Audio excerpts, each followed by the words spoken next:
Hey everyone, I'm excited to introduce to you Rose Choi Marquez, who is the founder of Cozo, which stands for Get Out of Your Comfort Zone, right? Yes, exactly. Yeah. Good to be here. Yeah, we were connected and it was awesome because she was actually the one who took the videos and the pictures of our my engagement.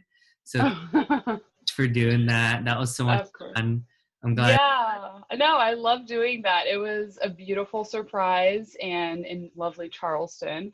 And it was such a cool moment to capture you and your fiance and your special moment. So thanks for allowing me to be part of that. Yeah. And I'm so glad that we connected. I know you reached out about mental health awareness month. So, I've been doing videos, like just discussing some of my journey with mental health and going to a therapist and then going to these self-development programs and meditation and things like that. But would love to learn a little bit more about, why you are so into the inner journey. And, I think it's fascinating. I think a lot of people want to do it, but they maybe, Hmm. oh, meditation's not for me, or, would love to hear why you started getting into all that. Yeah, I mean, there's definitely a few reasons. I think I think ultimately we're in a different era, or we're entering a new era of mental health where it's much more acceptable to talk about it, but still there's a huge fear to talk about it. So we're not quite there yet.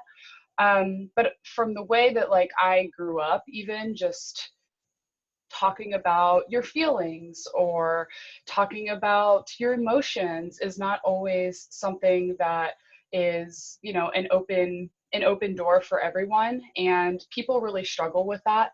And so I've just seen not only myself but also friends and family who have bottled up all of those feelings, emotions, and thoughts, and it can lead to really scary times for people. And for myself, like I've definitely would consider myself a highly emotional person, for better or for worse. I think that's actually a huge part of what makes me a really passionate individual. It lends itself to, being easily excited and all sorts of things. But ultimately, I also think that being emotional for in some ways can be seen as a weakness for whatever reason.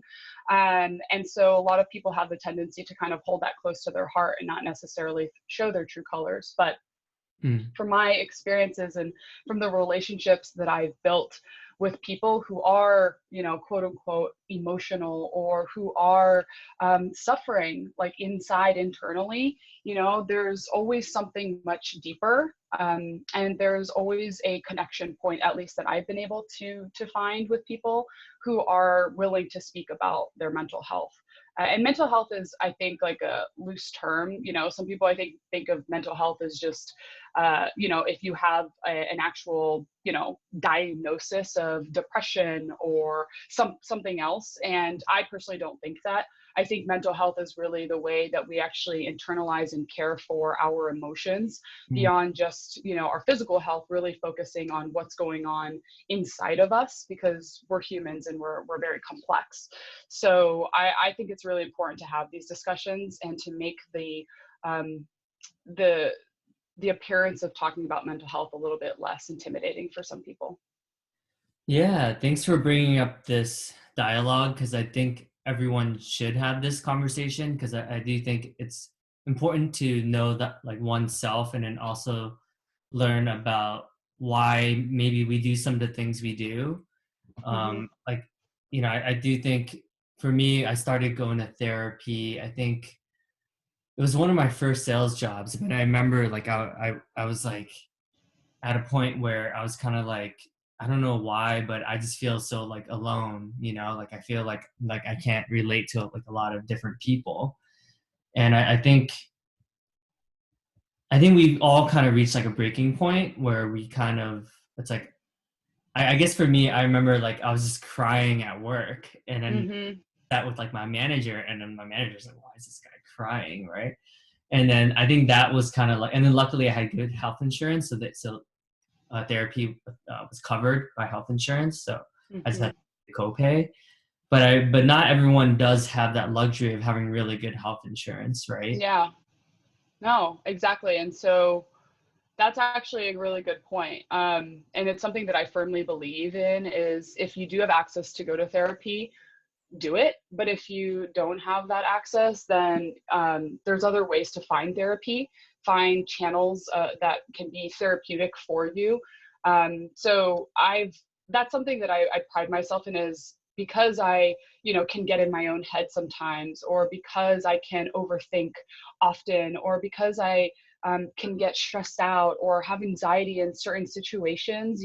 It's really important to try and be as self-aware as possible and understand what is my outlet.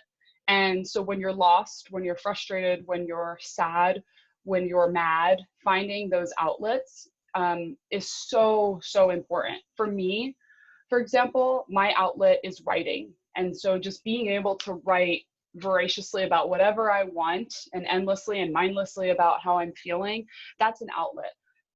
For other people, it might be exercising. Other people might be just sometimes we need a good cry. I mean, that's a really valid outlet to have. And so trying to identify the few outlets that you can that you can really rely on when you get into maybe a little bit of a darker place, I found to be, extremely valuable as far as kind of like my own form of therapy. And it sounds like is kickboxing one of your or boxing one of your outlets as well? Yeah, boxing is one of my outlets. It's definitely, kind of how runners get like that runner's high when you are, doing this physical activity and like being able to just like, get your heart pumping and being able to move your body. And it's been definitely a really great outlet for me. Makes you feel strong, makes you get that release out. And it's just a really, really awesome workout and really fun. So yeah. Yeah, I feel like yeah, Zach, you and Zach are very like you have really good emotional like EQ, I guess you call it, Hmm. right? Yeah. How does because I do think like a lot of people want to have an outlet, but maybe they don't know. Or what if they have an outlet that is maybe like what I would consider more like destructive, like maybe shopping or something, like retail Hmm. therapy or something like that, right? Or more, maybe overeating. Hmm. What would you recommend for people to, well, because I think sometimes people aren't aware, right? Maybe sometimes people kind of do it because, I don't know, maybe like they're marketing, there's billions of dollars poured into marketing to make, it's like, oh, if you get this like really nice ring, or if you get the latest Louis Vuitton bag, like you're going to be happy. But I guess like, how does one realize like, okay, is this actually going to make me happy, or is like buying a new house or getting a new job like actually like me kind of running away with some, I know that's like a pretty loaded question. No, that's fair though. I definitely think there are unhealthy channels and people absolutely resort to them, like drinking, for example, or to your point, overeating or not eating. But those aren't, I don't really consider those to be necessarily like outlets or channels. I think those are, you know, stress induced behaviors and reactions to what you're experiencing versus what I consider an outlet is something that in your heart of hearts is actually good, and at the end of the day it makes you feel better and more accomplished after the fact. Whereas like if you drink, you wake up the next day and you're like, wow, I just escaped reality for maybe a night, but it's not helping me today. So I would encourage people to think about what they're doing and what those behaviors are and how they're feeling a day after they do that behavior or 2 days after they do that behavior, and assess whether or not that made them feel better. I do also see a lot of value in obviously talking to people because you can't hold these things in your head, and sometimes there are so many blind spots that we have that we don't know about, and that I've been fortunate to have people point them out to me. So, whether that's like, hey, have you been aware of the fact that you've been closing out your friends, or you've been really isolated from the world, having those people that you can really go to and talk to, they may help you even see areas that you may not be familiar with, which is why if you can do talk therapy, That also, I think, I mean, if you can do talk therapy, then you should. And even if you're in a good state, therapy is not for people who are just having issues. Like therapy is actually, interestingly enough, it's what most of the smartest and most successful people do on a regular basis, because it's not just about like fixing problems. It's really about constant care for your inner self. Yeah, that's a good point. I do think like certain cultures have more of a stigma. Like I know, us being Asian, I know like there's a lot of Asian cultures or even Black and Hispanic cultures that maybe, they'll say things like, oh, no, therapy is for rich people, or therapy is for, white people, right? Like I've heard that before because it's just not as common with maybe like maybe even like low income um, um, communities, right? So I guess how does one get over that? Because I think sometimes it is a cultural misperception. Yeah, I totally agree. And I'm half Korean, half Spanish. I grew up with a Korean mother who I love dearly. I'm in her home now, and I'm enjoying all of the wonderful time spent together, interestingly enough, throughout this wild pandemic. And I also grew up with a Spanish father. And those two cultures couldn't be more different. Spain tends to be pretty laid back, a little bit more kind of go with the flow type of vibe. I think Korea is a bit more, focused on efficiency, productivity, hardworking type of culture, and also very like fast moving culture, whereas Spain is a bit more slow pace, more easygoing. So I've definitely seen both ends of the spectrum. And I think to your point, Davidson, you're making a very good point that a lot of people grow up with these societal norms or feeling as though they need to abide by some sort of cultural expectation. And I guess I might be like a total contrarian when it comes to this type of thinking, because my mom, who again I'm really close with, she obviously grew up with more conservative mindset, and so things like going to therapy, to your point, aren't common, or things like even things outside of that, like getting a tattoo, for example, is just for her, in her eyes, that was just a hell no, don't you even dare. And I don't know. I think from a young age, for me, that type of like, you can't do this. My response to that was always why. And so asking like, why can't I do it? And I guess I'm lucky to kind of like, if I don't believe that there's a really good reason for that, then my mind tells me to do it against the fact that maybe someone is telling me I shouldn't. So I really kind of go with my gut on this one, and dare to break what that culture is telling you to do. I definitely just haven't really followed those rules at all, and just went to the beat of my own drum. That's a really interesting topic because I do think one of the most basic human instincts is to fit in, right? Like the sense of belonging, the sense of Yeah. wanting to feel accepted, right? And people that tend to do things different than the norm, sometimes people look at them as like, what are you doing, right? Especially in some cultures, like I know like Koreans could be like a certain way, right? Or a lot of different cultures like have a certain what we would stereotype. So I guess like how do you, because I think innately like we all want to fit in, like most people do. Like I don't think most people's instincts aren't like, oh, let me stir the pot, right? Or let me be a Right. man. So I guess like how do you do something that maybe like you want to do, but then you're thinking like, oh, like what if my parents don't like it, or what if my friends think I'm weird? I really try to avoid that thinking. I really do.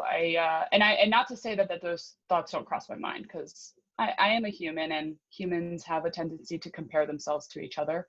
some more often than others. I think when I was growing up, I definitely as a teenager was comparing myself with what other girls or guys had. I didn't grow up with, in a particularly wealthy family by any means. We got by, right? And so seeing other people and growing up and comparing myself was definitely part of my growing up experience. But the older I got, I started to notice people who weren't really fit, who weren't really caring to fit in. And for me, I found that I had a lot more interest and respect for those individuals.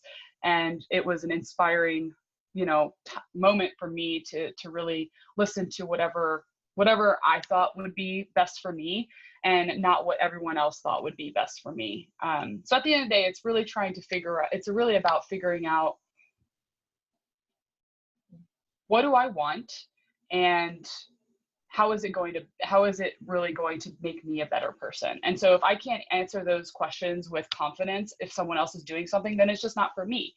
I don't know. It sounds easier in theory to just be like, I don't really care what other people are doing. I know it's not that easy. I know it's not.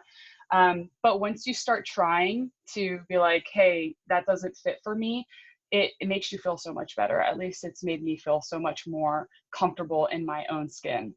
Like, people thought I was crazy when I shaved my head. I had 10 inches of long, dark, wavy hair, and I wanted to shave my head. And, interestingly enough, some people asked me, like, are you depressed, or are you, going through some really difficult times in your life? And it's so funny because I was going through the best time in my life. I was more confident than ever before. I was happy with my body and my outer image and my inner self. And I was proud of who I was becoming. And so I felt that my hair wasn't the way to, really symbolize who I am. And so I did it for many other reasons too. But that's kind of an example of where I was like, I don't really want to listen to what other, particularly women, thought about that. And I'm just going to do it because it's something that I always wanted to Wow, there's so much there. do. I'm curious, like, what have you learned so far from creating your own company? It's still a relatively newer company, right? Hmm. I think Zach first told me about it because he was like, Davidson, like, I think you would totally be into this, right? Because I Yeah. myself as like trying to be like fully self-expressed as well. Like, I think like lately I've been doing a better job at that. um, but yeah, like, what have you learned so far? Because I do think a lot of people are afraid of, creation, whether it's like afraid of others' judgments or afraid of failure. Would love to hear what are your thoughts so far. Yeah. I mean, I would say I'm still very early on. I'm starting a company. It's called Cozo. And by the way, for those listeners, whenever Davidson mentions Zach, that is my boyfriend. I know many of the people probably know who that is, but some people who are new watching this may not know. So I think you interviewed him like a couple people earlier, right? So yes. So Cozo is kind of like my passion project turned into now an actual what will be a company. It came about actually when I was in San Francisco, and I was riding my bike to work. I worked at LinkedIn at the time, and I was very content with my life. I was a new grad, fresh out of college. I was meeting all of these people and living on the West Coast for the first time in my life after growing up on the East Coast. The California sun, the good old tech benefits and all that. And it was wonderful. But I found myself, as I was thinking and riding my bike to work, I found myself thinking, what did I do yesterday? And I asked myself that, and I realized, well, I rode my bike to work, and then after work I worked out, and then I went home, I made some dinner, and then I went to bed. And then tomorrow I'm going to do the same thing, and then it's going to just be a rinse and repeat. And even though it's, there's a lot of beauty in being content, I don't underestimate that. For me though, as someone who has a, huge appetite to grow and constantly challenge myself, I felt like in that point I was just living like like coasting along my life. And again, for me, that just wasn't making me feel fulfilled. So this idea of like getting out of my comfort zone perpetually came into my life as a way to live philosophically that way, and make sure that I'm constantly seeking out new challenges that are making me a better person. And I realized there was no company that actually was doing any sort of thing that's related to that. They were doing it in kind of pockets, but there Uh, wasn't a company that was dedicated to it. So I'm learning a lot so far. I mean, I could talk about that probably for like hours on end about how much I'm learning. But I think the biggest learning is that just have faith in yourself. It is so hard to have faith in yourself, but you have to believe in yourself, because if you don't believe in yourself, then no one else will. So that is the number one thing, is huh. believe in yourself. And if you don't, you better find ways to believe in yourself. You better go listen to a podcast, go meditate, go read a self-help book, go talk to your best friend who can tell you all the great things about you, because you need to pick yourself up and you need to believe in yourself. That is the only way that you can actually build, in my opinion, a viable company. Yeah, I mean, obviously, like we only met like so many times, right? But you definitely exude a confidence that I think many eventually do, like later on in their lives, like when they've like have gone through like the battles of life. But I definitely think that you're very confident in your opinions, your perspectives, but ultimately like you have like good vision. But I also think like it's coming from a very authentic and genuine place. So I think anyone who meets you would agree that it's like, okay, like she'll be successful no matter what, just because you're like your conviction, like you're very um persuasive, I would say. Thank you. I appreciate that. I mean, I I have to admit though, it's if I went around thinking that like all is good and right with myself, like that wouldn't necessarily be the truth. I think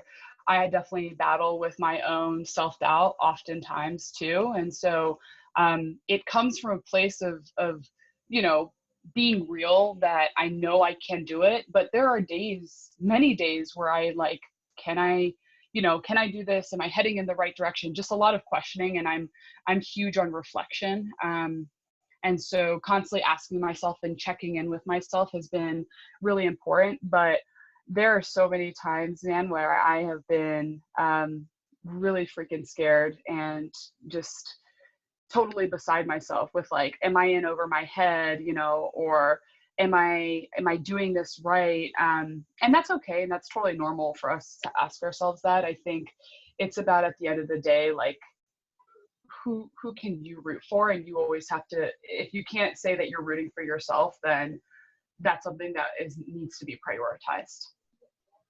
Right. And this kind of ties into, I'm sure one of those moments was when you were overseas for Build On, when were you in Nepal? Was that? Yeah. Yeah. So Yeah. yeah, share with us what that was like. And because I think a lot of people like they think that they want to do things like that, but a lot of people don't, because they're afraid that like like, oh, what if it's like not safe or whatever it is, or whatever the reasons are. I think a lot of people have reasons why they don't do some of the things they want to. Hmm. Yeah, that was a huge decision. So context, I went to, uh, I've been on 3 international kind of service trips, if you will, through a really awesome organization called Build On. The first one was in Haiti. The second one was in Senegal. And then the third one was in Nepal. And all 3 of them were incredibly unique and special experiences. And all of them were equally, actually maybe not. Nepal was pretty scary for me, and scary only in only in the sense that I actually have a really bad phobia with bugs. And so most people that are close to me know this about me, but it's pretty bad. I mean, I'd say it's definitely an irrational fear. When I have any sort of bug near me, I have my heart starts to race. I get anxiety through the roof. I can't be, I can't obviously sleep in the room if I know that there's any sort of bug in there. And so being in like these third world countries and being, thrown into a totally different realm, and that being the norm around you, that was really, really hard for me. So before I made the decision, I actually almost backed out of my first trip, and I called the Build On kind of guide, if you will, that was helping us through everything and helping us prepare. And I told them, hey, I'm actually not going to be able to go because I just thought about how bad the bug situation might be over there in the jungle, and I'm not down with this. So I was about to back out, but it's people, people continue to amaze me. And this person that I spoke with, Jonathan, he was incredibly inspiring and making me rethink how I was viewing the entire trip. And I was really viewing the trip as kind of like just a me experience of like, this is my fear. I won't be able to get through a week in this village. And he helped me scope out and really see the bigger picture of like why I even was doing it in the first place. And I admit that I think I lost sight of why I had even signed up, because I didn't sign up about like traveling. I signed up because I really wanted to help build a school for people that don't have access to education. And he reminded me of my purpose. And sometimes we just need to be reminded, right, of our purpose, because we can get so lost in all of the fear and the details, and then we miss out on this gigantically beautiful opportunity because of fear. And I told myself like there was no way in hell I was going to let my phobia get in the way of me building a school for kids that need it. Like there's no way in hell that my phobia is going to hold me back from something so much bigger. And so grounding yourself in like the bigger purpose, I think has been for me like so important. And those 3 trips, I would never take them back from my life. They've been 3 of the most amazing trips of my life. That's awesome. Thanks for sharing. Yeah, I do think you're not alone in the sense that a lot of people are afraid of bugs. Like that's a very common phobia, I think. Yeah. It seems like you're very clear on your purpose, right? Your mission statement, your values, and how does one kind of like reflect and think about those things? Because I think some people have an idea, right? But I don't think most people write out their mission statements and things like that, right? So how would you recommend someone to start, whether it's like journaling or where they can start write something out so that it's more tangible? Yeah, no, that's a good question. I'd say it all starts, at least for me, with just being aware and mindful of interactions and experiences. So even well before you kind of like do reflection, I think for me, I like to kind of kind of like watch what's happening around me. So in an interaction with you and I, or in my interaction with my brother, or interaction with a big group of people at lunch, I try to see what gives me energy. And so for me, there are topics and there are conversations and there are causes that I aren't necessarily really passionate about. For example, sports. Like if any time a conversation around sports comes up, I'm kind of lost. Like it's not that I'm annoyed by it. It's just that I'm very indifferent. So that doesn't energize me. But if you talk about, conversations around empowering people to grow or get out of their comfort zone, like you've got me, you've got my attention, I am on board, and I'm getting those like warm fuzzy feelings, and I'm really trying to be a participant in the conversation. So for me, I've just tried to identify what gives me energy, because when you have energy towards something, it's easier to actually fulfill or try to fulfill that mission, versus if you're trying to come up with a random mission statement out of the blue without really doing a little bit of like analysis on what gives you energy. I don't know. For me, I guess it might be kind of like working backwards. So I'd say just pay close attention to what gives you energy, and then from there try to identify how to create a better sense of purpose that's linked to that thing or those things that give you energy. No, that's really good advice. I think this one of the best advice my friend has ever told me. He asked me. He's like he does like a lot of the Tony Robbins conferences and stuff like Oh that. yeah. Oh yeah.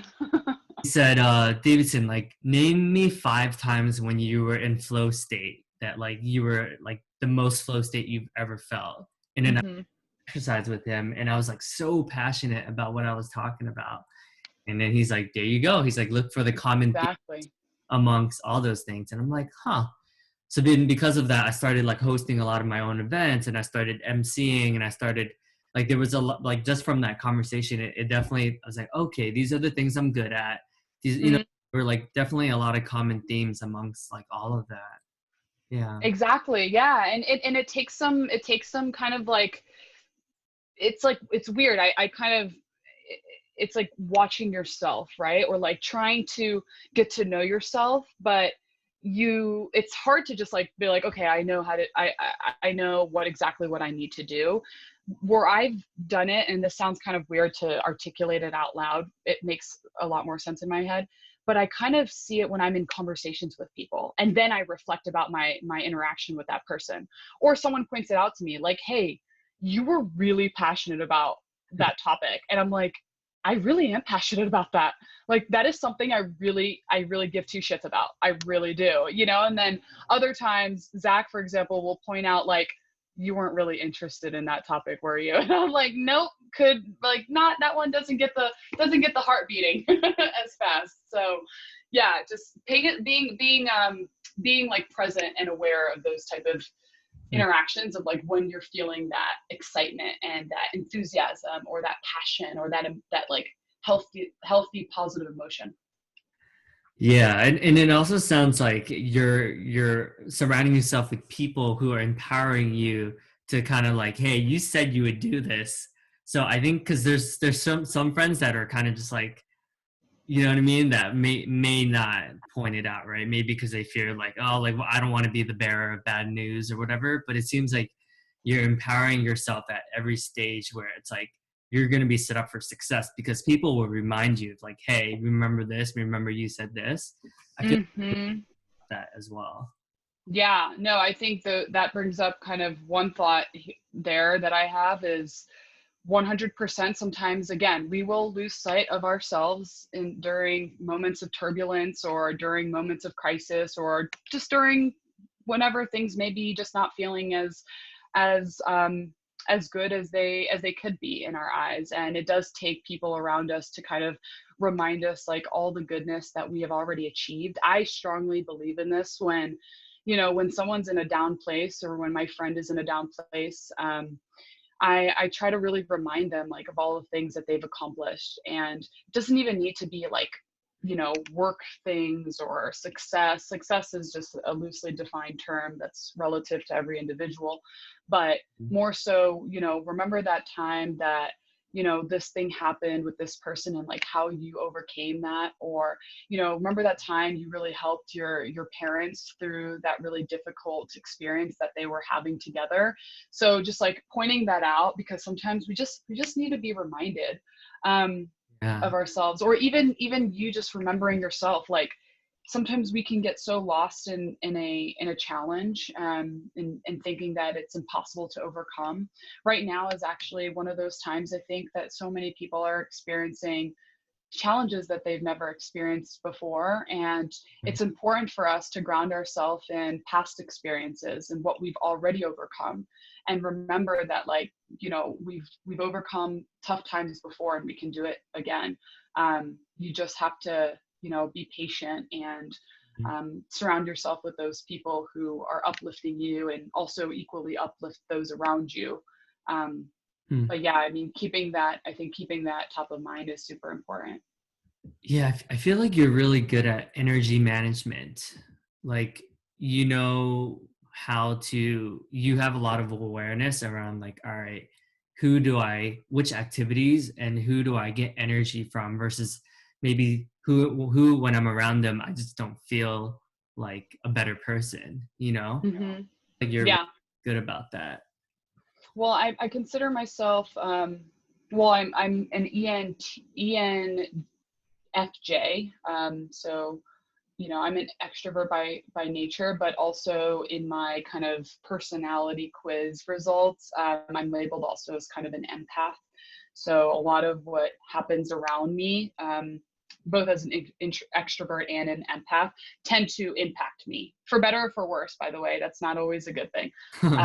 But you know, if there's like negativity circling around me, that will start to impact me, and I'll feel it, and I'll be like, ooh, now I'm starting to get into a funk. And so I know that from experience, because it's happened before several times. And so I try my best not to surround myself with like constant negativity. Now, don't get me wrong. When friends come to me and they need my support, or they need a shoulder to cry on, that's a totally different story. That's when my empath comes out, and like, I'm ready to help support this person. It's the constant negativity of people, you know, if they're just unwilling to be open-minded to change, or if they're unwilling to hear a different perspective, or if they're unwilling to try, then for me, I'm just kind of like, that's something that I can't really help with. I think that's something that person, you know, like we all do sometimes, need to spend a little bit more time reflecting on ourselves. Hmm. Yeah, that's good advice. I'm close. I'm an ENFP, so I would say I'm also an empath. And I think one of the things like that has helped me is because I think sometimes it's very helpful, right, to be able to like read people's energy and like feed off of it. But at times, like I guess sometimes like it's exhausting, right? Because Oh yeah. so you kind of have to like measure it, where you can't be like always being that person where everyone just vents to, because eventually like you're gonna burn out, you know. Mm-hmm. Yeah, well, going back to the mental health piece, I mean, if you start to find that like that you're feeling like the weight is carrying you down, then you got to find an outlet, because you can't just keep having that weight fall onto your shoulders. It's not sustainable, and you're losing sight of prioritizing your mental health, or your you know, your energy levels. And so those are kind of like, for me, and that happens, right? Like there's definitely times where I feel depleted, I feel drained. There's so many days where I'm like, whew, this is a lot. But you've got to pay attention to those. That's what people ignore, those signs, or those, your body is literally trying to speak to you. It's literally saying, hey, I'm overwhelmed. I'm not in the right place. Like, I need to recharge. I need to go find something else to get my mind off this, or I need to have a good cry and get all these emotions out, Mm. or else they're just going to build up into an unhealthy space. We have to pay attention more to our bodies. I think we're constantly just moving, and we're not checking in with ourselves enough. And bad things can happen when you're not checking in with yourself, because you can totally lose sight of what's going on. Interesting. It also sounds like you're pretty aware of like where in the body you might be holding something, whether it's like an emotion, or you know, a past trauma or something like that. Mm-hmm. What if you're noticing like it's in a certain area? Is there any like tools or anything that you found to help you be able to kind of release some of those emotions or whatever it is that we might be holding on to? I'd say for me, and I guess I'd just say more so for me. I don't know truthfully what would work for other people. But for me, when I start to feel, you know, in a lopsided place, if you will, I kind of start to like feel like I'm shriveling up a little bit, kind of feel smaller in a way.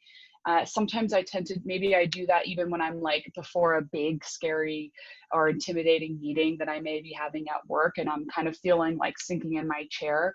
And so even small like body movements I've tried, when I'm feeling nervous or scared in a way, I'll try to kind of like open up my body. I've heard that that's something that helps us feel a little bit more sure and confident with ourselves, and having that like open type of movement with yourself is a good way to try and get rid of some of that, like, you know, energy that's making you feel down. My heart also tends to race if I'm having, you know, any sort of like large anxiety, if for whatever reason. And so for me, breathing exercises have been really helpful. And so even if it's just like, you know, couple seconds in, hold, couple seconds out, exhale. And doing that a few times has been super helpful. And I tend to do that when if I'm sitting down, I'll like get up and breathe instead of just kind of like doing it in my chair. But I know other people, have different mechanisms. So those are kind of some of the few that works. But I think it's all about finding what works for you. That's kind of what I've realized. Yeah, it really sounds like you've really done a lot of like the inner work and, just do trial and error and just do being open to trying new things. And whether it's like a new breathing technique or a new type of meditation, like you've learned, okay, this seems to work for me. Uh, Hmm. Help you get a lot of awareness around like maybe you're tensing up or maybe you're making yourself smaller due to like there's like a big meeting coming up or something like that. That's Yeah. cool. Well, it's also other people have helped me. Going back to kind of other people helping you see different areas too. Um, I think there's people like my boyfriend or my brother or my best friend who Mm. have helped me just point out those areas that I might not be aware of too. Because sometimes we can't be aware of everything with ourselves. Sometimes we need a third party to tell us. But I try to keep those open conversations, and so relying on those deep relationships to say like, hey, if you notice something, like call it out, like call me out on my bullshit, because having that kind of like two-way street with someone is really powerful, because they'll be able to openly, without hurting your feelings, kind of share like, hey, I've noticed that you've been acting this way or that way. And so I invite that personally with my closest people to point those things out to me when it's necessary. And it's helped me just learn a lot about myself and learn about the parts that I need to work on. Yeah, and it goes back to your point. I think in the beginning of the conversation, you even have the awareness sometimes where like you can kind of like see yourself from a third party and it's like observing yourself Hmm. as well, right? I think that's a very powerful technique that is really, I think obviously like it takes time to practice that, but I think like that's another tool that you mentioned you can use to help you sometimes, right? Yeah. Yeah, I think it starts with awareness, I think, for sure. In every aspect of our lives, awareness is where it all begins. Yeah. Well, thank you, Rose. I really appreciate this conversation. I felt like we talked so much, and I think a lot of people have a lot of good tools that they can use to help them be more aware of different things going on with them. Also be able to have friends, have them communicate with their friends, and have their friends like empower them, whatever their goals are. I feel like there's so many valuable takeaways from this conversation. So Good. I'm glad. I'm really glad. Thank you for, yeah, giving me this opportunity to chat with you. I love these type of discussions and conversations. This gives me energy, by the way, if you haven't noticed, even though I'm quarantined in my mom's house. If we were in person, I'd be giving you a big old hug. So thank you so much. And to all the viewers out there, stay strong, stay healthy, find your outlet, find your people, especially during right now. It's such a difficult time to kind of keep our head and our heart in the right place. So find whatever those healthy outlets are, and stick to them, because this is temporary and it won't be forever. But some of the good habits that are coming out of this and some of the good discoveries, maybe we can take those with us when things go back to being a little bit more quote unquote normal. thank you. That was a great summary. And yeah, I want to acknowledge you, Rose, for your passion and your vision and the communities that you're building and that you're a part of. Clearly, you want to help people become the best versions of themselves, whether that's having more awareness and then from that awareness being able to impact others around them, whether it's other relationships or for the companies that they work at. And yeah, I really appreciate that, because I think when you do set the example and you're like, all right, I'm gonna move and do something completely different, or I'm super afraid of bugs, but I'm still gonna go to other countries despite knowing that I'm gonna get like mosquitoes are gonna like chew me up every.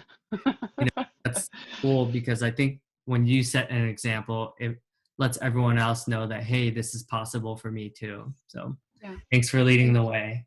Thank you. And keep this up, Davidson. I appreciate you as well for what you're doing and spreading the good word and trying to also help people kind of see maybe different sides or different perspectives that they haven't thought about before. Thank you. Appreciate that. Thank you.